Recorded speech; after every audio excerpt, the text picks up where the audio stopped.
Well, I thought a really complete game for us today. I had some concerns, obviously, coming off of a bye week.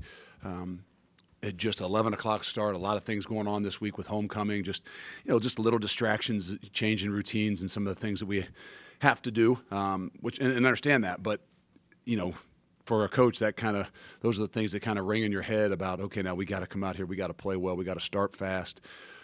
You got a team that's coming in here that's played really well all year, manages the game, is going to do some things that I thought were going to put us in a tough situation, limiting possessions and stuff like that. But came out the first half, played really well. Defensively played exceptional. And obviously the pick six right there before half, I think, is the difference in the ball game. I mean, they were playing right into their hands for what they wanted. The last 4 minutes of the first half, first 4 minutes of the second half, a very well-oiled program and team, and knows what they can do. And they kind of had it in their, in their mold right there. And then Rico comes up with not only a huge pick, great play, but then he takes it to the house with 4 seconds left to go in the half. And I think that there's no doubt. I mean, there's some things that happened in the second half, but I mean, there's no doubt that's the difference in the ball game. Luke, after the Purdue game, you joked that you might have to work on Ricardo Holman's return skills. I presume you liked what you saw today. Did I say that? I don't recall. Actually, I forgot to bring him up there in front of the team as big a play as we've had all year. He showed the skills today. That's not easy, obviously, going 95. Not only to make the play when you're in that situation, that sometimes you start thinking about running too soon, and the most important thing to do is to, make the play initially, and then to be able to close it out and take it the distance is exceptional. Luke, one more for you on Ricardo. What has he shown you since you got here that has allowed him to establish himself as someone earning as many snaps? Well, I think I said it after spring, and maybe even in the midst of fall camp, that if you ask me who the most consistent person I think on the team has been, I would say Rico. And I didn't know that I had seen some of those flash plays. Obviously, in the spring game, I think he had 3 picks. But through spring ball until that day, I don't know that I'd seen a ton of big plays, maybe picks and things. A lot of times the field corner doesn't have as much action at times. But then after the spring game, he just, I started to recognize how consistent he does things. And when the opportunities are there, obviously he made them then. And, it's same way in fall camp. And, he is very consistent at what he does. He's a smart football player, and he's playing at a high level for us. Luke, when your offense has kind of a choppy day, some good, some bad, how do you see a guy like Tanner Mordecai's poise come through? Because that's something you talk about with him a lot. It's not only poise, it's passion, it's fire. I mean, there's no doubt. You try to limit him from running the ball and putting himself in those situations, but when he does, you see where the passion, you see the fire, you see what, I told these guys, you'll find out more each week about, our team and each other, about the passion they have for the team and to play the game. And that's usually from your effort and your attitude, right? Not just making plays, but guys' effort and attitude when they watch him play. And that's Tanner. I mean, he's a fiery guy. He's got great emotions, but yet he handles it in the best way possible. Luke, when we talked to your guys defenders during the week, they said they were excited to face Rutgers because of the running game. Do you think your front, whether it's the linemen or backers, control the line of scrimmage, especially early when Rutgers wanted to set the tone? I do think so.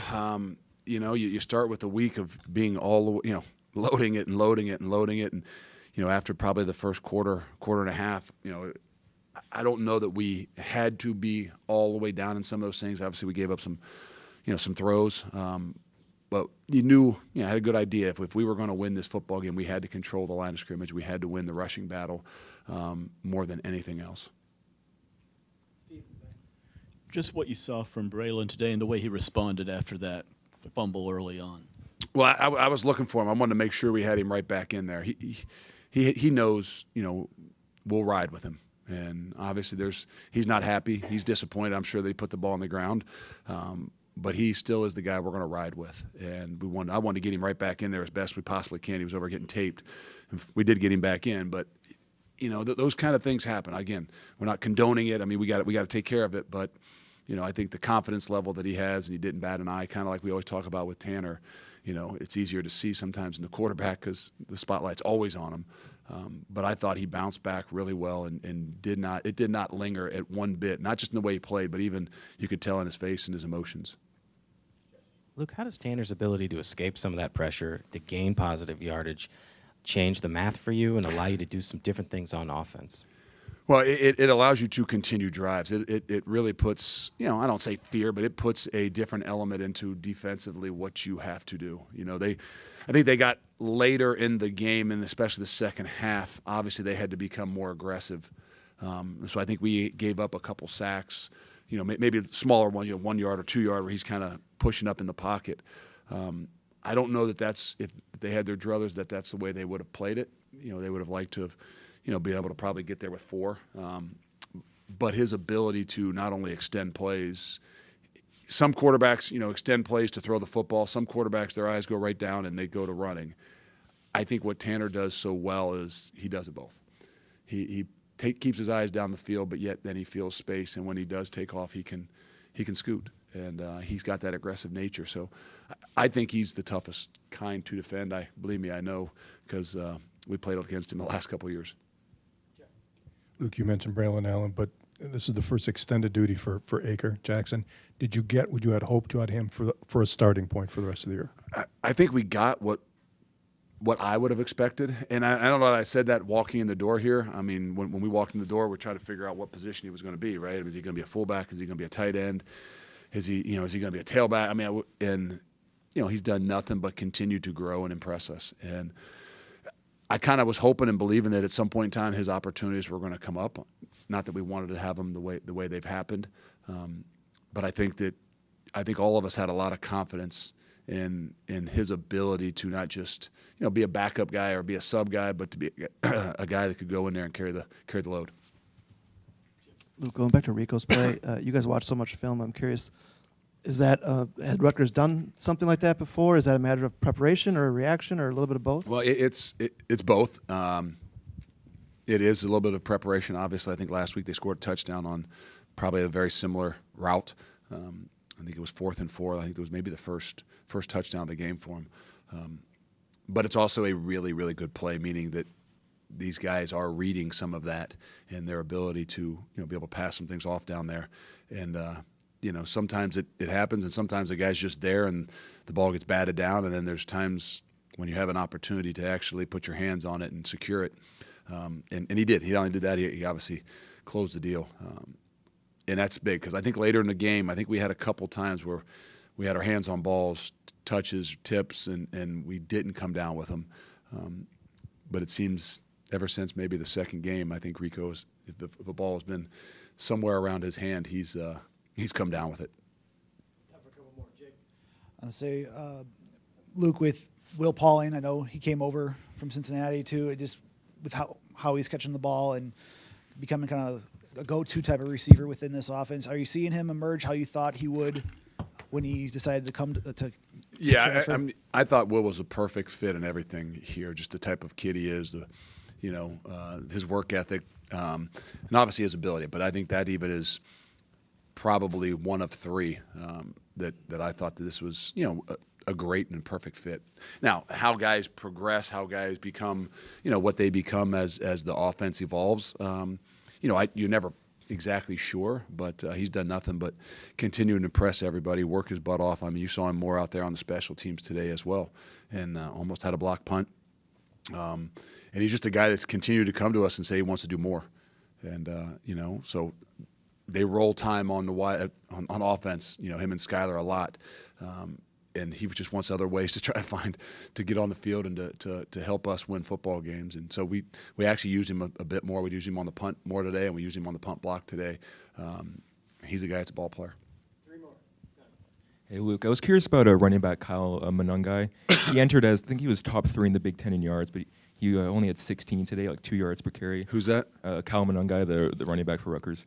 I was just curious what the key was to stopping him, how you guys were able to do so well. It starts up front. I thought that, it was a focus for us. So it wasn't like, it was just something that happened. It was, we knew coming in here that if we didn't win the rushing battle, it was going to not be a great thing for us. And so the whole emphasis was winning the rushing battle. And that means some different things at times. It doesn't just mean the yards.